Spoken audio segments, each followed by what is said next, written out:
Hey guys, our 3.3a notes got cut a little bit short today.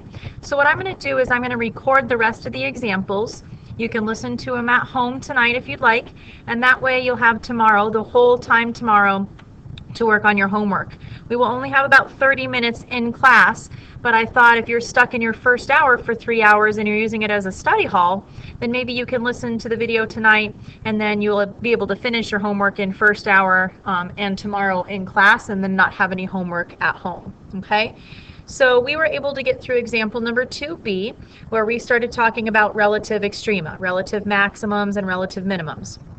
And we said that there is a relative maximum when the derivative changes from positive to negative. It increases, then decreases. Well, then that means that there's a relative maximum at that number.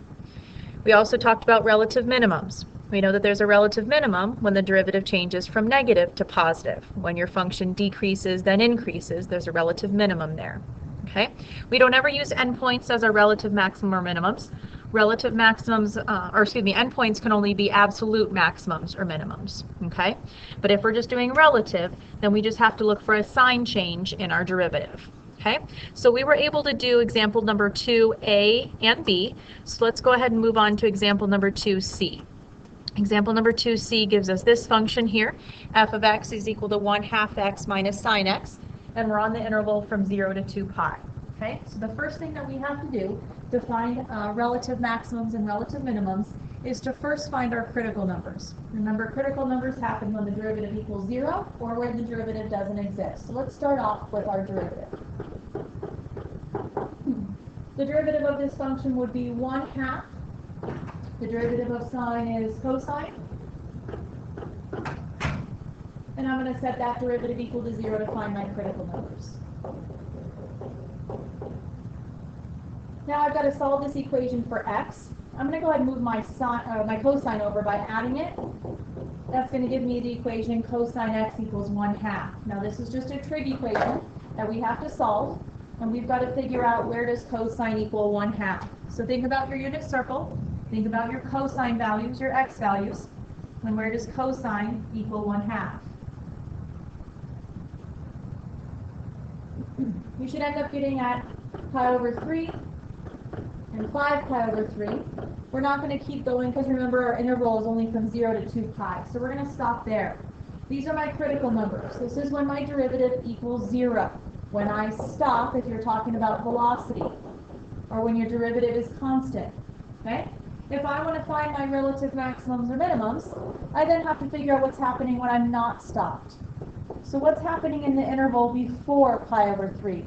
What's happening in my interval from pi over 3 to 5 pi over 3? And then what's happening after 5 pi over 3? If I stop at pi over 3 and 5 pi over 3, then the other times I have to be moving. So let's figure out how we're moving. Are we increasing or are we decreasing? So to figure out if I'm increasing or decreasing, I'm going to test my intervals. And remember, I'm testing them in my derivative. So I'm going to test a value in my interval before pi over 3. Okay? So I'm going to test, what number do you want to test if we're testing our interval before pi over 3? You want to do pi over 6? Can we do that?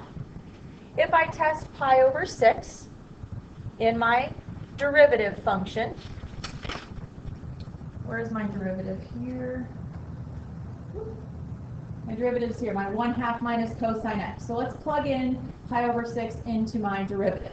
If I plug in a pi over 6, what's cosine at pi over 6? The x value is net rad 3 over 2. So I have 1/2 minus rad 3 over 2. So if I'm testing pi over 6 in my derivative, I have 1/2 minus rad 3 over 2. Well, what is the square root of 3? Isn't that over 1 something? So if I have 1 over 2 minus 1 something over 2, then isn't my answer going to be negative there? So my derivative values are going to be negative in that interval, which means what's happening in my original function? How am I moving? If my derivative is negative, aren't I decreasing? That means my original function is decreasing. Okay? Let's go ahead and test values in between pi over 3 and 5 pi over 3.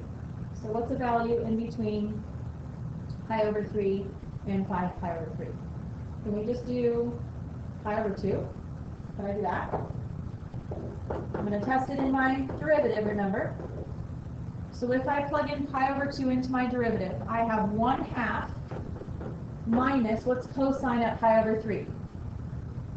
Isn't it 0? So 1/2 minus 0 is a positive. So what's happening on my original function between pi over 3 and 5 pi over 3? Aren't I increasing because my derivative is positive? Okay. Let's test our last value. Let's test our last interval from 5 pi over 3 to 2 pi. Let's pick a number between 5 pi over 3 and 2 pi. We can either do 7 pi over 4 or 11 pi over 6. Either one. Let's go ahead and do 7 pi over 4. If I choose 7 pi over 4 and I plug that into my derivative, I end up with 1/2 minus, what's the cosine at 7 pi over 4?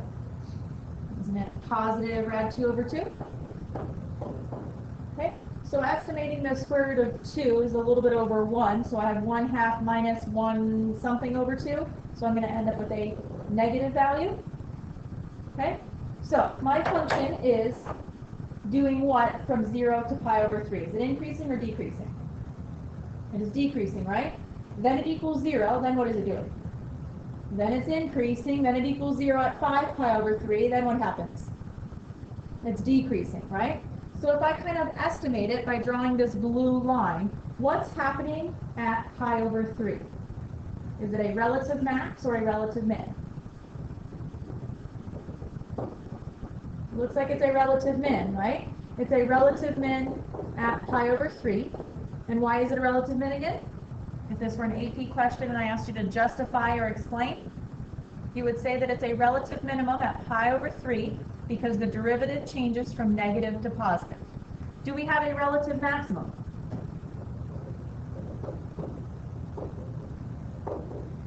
I do have a relative maximum at 5 pi over 3 because the derivative changes from positive to negative at that value. Okay? I could take those x values and plug them into my original to get the point that's my absolute minimum point and my absolute maximum point by taking those x values and plugging them into my original. When you do that, you end up with 5 pi plus 3. This is kind of smushed. Let me erase this a little bit.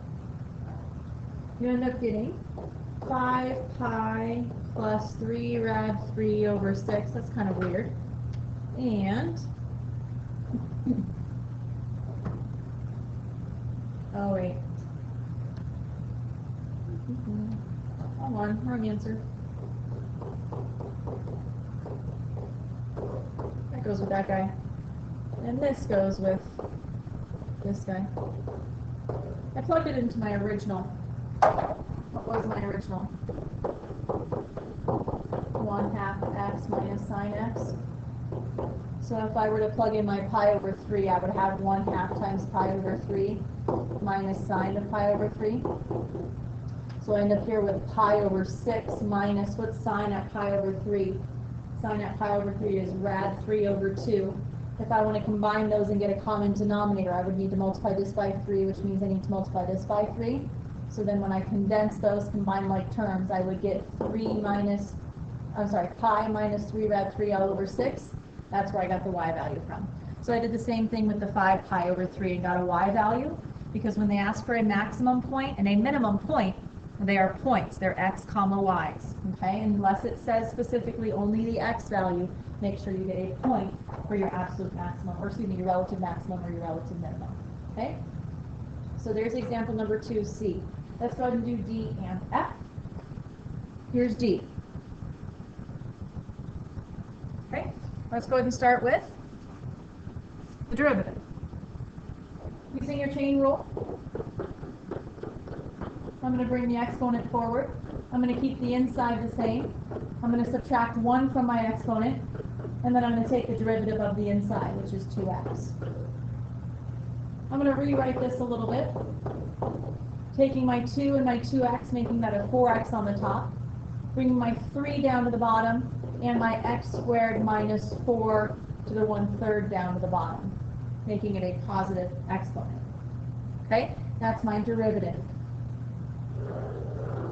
Before I can find my relative maximums or minimums, I've got to figure out on my equation, on my function, where do I have critical numbers? Where does the derivative equal 0? And where does the derivative not exist? My derivative equals 0 when the top equals 0. My derivative equals 0 when the numerator equals 0. So I can solve and get x equals 0. I also have critical numbers though when my derivative doesn't exist. Okay? My derivative doesn't exist when the denominator equals 0. So let's set that equal to 0. I can divide by 3. I can cube both sides. I can add the 4 over. Uh-oh, what happened?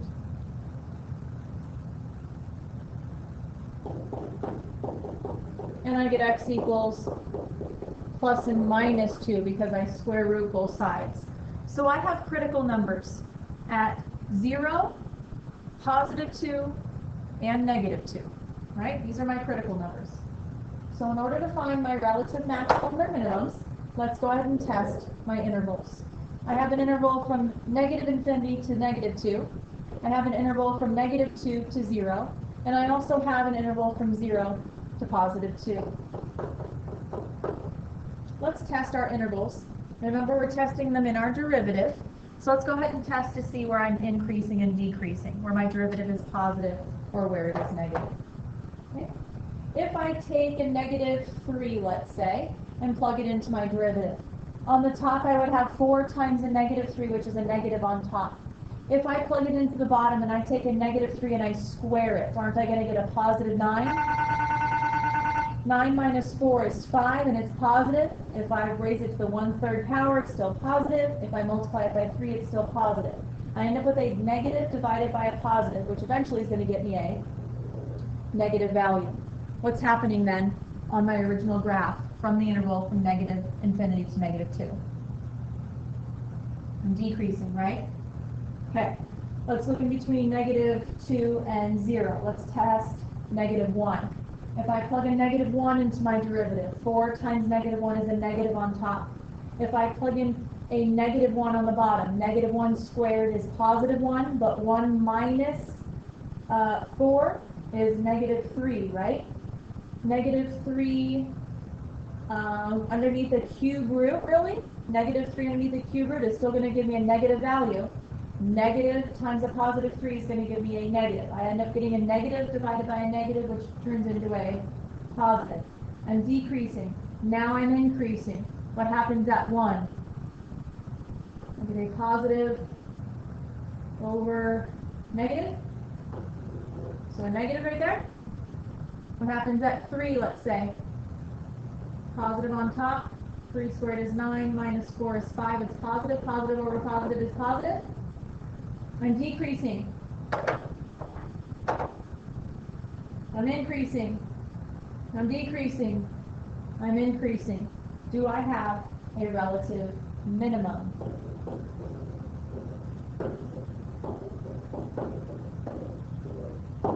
I have a relative minimum at x equals negative 2. Ooh, don't I also have a relative minimum at positive 2? Because the derivative changes from negative to positive. I'm decreasing, then increasing. Do I have a relative maximum? I have a relative maximum at 0 because my derivative changes from positive to negative. Now I just have to figure out what my y values are. Again, I figure out what my y values are by plugging these x values into my original. Let's plug it back into my original. Where is my original? There it is. Let's plug in my 0. If I plug in a 0 into my original, 0 squared is 0. 0 minus 4 is negative 4. And let's convert this back to a radical, where my top number goes on the inside, my bottom number goes as my root. If I square negative 4, negative 4 squared is 16, correct? Positive 16. Then I have the cube root of positive 16. And I don't think there is a cube root of positive 16. So I'm going to go ahead and leave it 0, comma, cube root 16. If I plug in a positive 2 into my original, if I plug in a positive 2 squared is 4. 4 minus 4 is 0. 0 to the 2/3 power is 0. If I plug in negative 2, Negative 2 squared is back to a positive 4. 4 minus 4 is 0. 0 to the 2/3 power is 0. I end up getting relative minimums at negative 2 comma 0 and positive 2 comma 0. And I get a relative max at 0 comma cube root 16. Good? All right, let's look at E. E looks a little bit different. Can you look at E and tell me how E looks a little bit different? You should have a red flag going off as soon as you see E, because what's happening on my function for this graph? I've got a denominator, don't I? And in my denominator, that's going to cause problems. That's either going to cause vertical asymptotes or it's going to cause holes. On this function, since nothing cancels, this actually causes a vertical asymptote on my graph at x equals what? At x equals 0. And since they don't give me an interval, they're talking about the whole entire graph, then I have to worry about that vertical asymptote eventually. So keep that in mind. Okay? Let's go ahead and find my relative maximums and relative minimums. I can still find maximums and minimums, I just have to keep a lookout for my asymptote. Okay? Let's go ahead and find the derivative. Finding the derivative using quotient rule. I have bottom times the derivative of the top minus the top times the derivative of the bottom over the bottom squared. Simplifying this a little bit.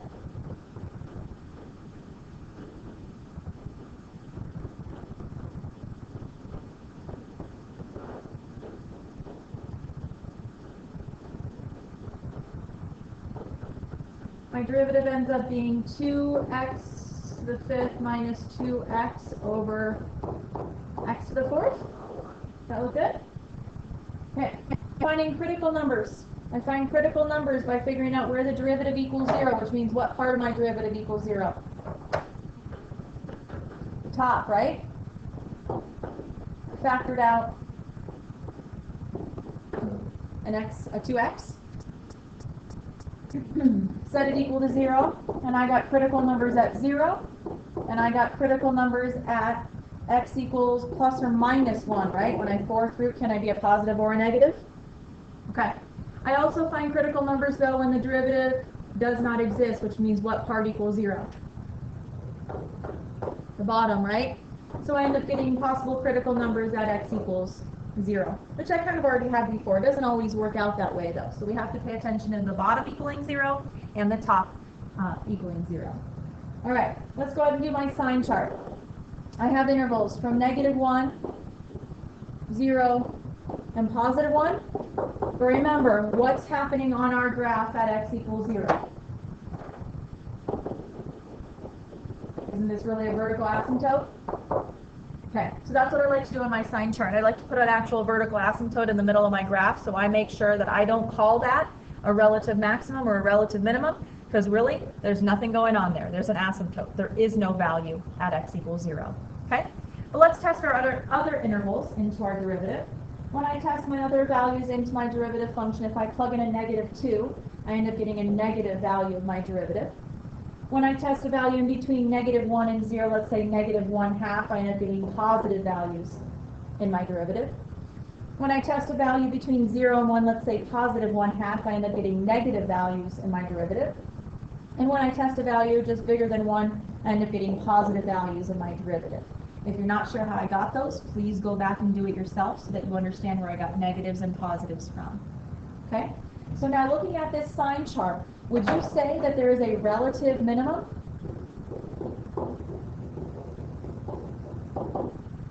To me, this decreases and then it increases. So isn't that a relative minimum right there? This also decreases and then increases. So isn't that also a relative minimum there? So it looks like I have relative minimums at -1 and +1, right? Because my derivative changes from negative to positive. So if this were an AP question, make sure you can justify it using words.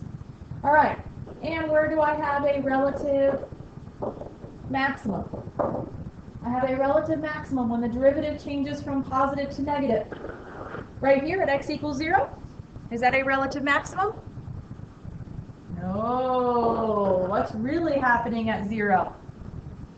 An asymptote. If there's a vertical asymptote, then there is no swoopty, there's no value there at all. You can't call him a relative maximum because there is no value there. Okay, that's why it's super important to pay attention to what's going on with your original graph. If you have holes, if you have vertical asymptotes, make sure you notate that on your graph and on your sign chart so that you're paying attention to that later. Because if you didn't and you thought it changed from positive to negative here and you said that was a maximum, you would be marked wrong. There is no relative maximum on this graph. There is only two relative minimums at -1, 2 and at 1, 2. If you plug those into your original, you get relative minimums at -1, 2 and +1, 2. There is no relative max. Okay? All right. Please make sure that you understand how to find increasing and decreasing values, where your derivative is positive or where your derivative is negative. Please also make sure you know how to find relative maximums or minimums. Relative minimums happen when the derivative changes from negative to positive. Relative maximums happen when your derivative changes from positive to negative. Remember when we talked about absolute maximums or minimums? How do I find absolute maximums or minimums? I still have to find my critical numbers, right? And I still have to test those, but what else do I have to test if I'm looking for the absolute maximum value or the absolute minimum value? Remember, I have to test my endpoints, right? So there's a difference between relative and absolute. Absolute means you have to test your endpoints to make sure that's the highest possible value or the lowest possible value. Relative minimums, I just want to know if there's a swoopty there.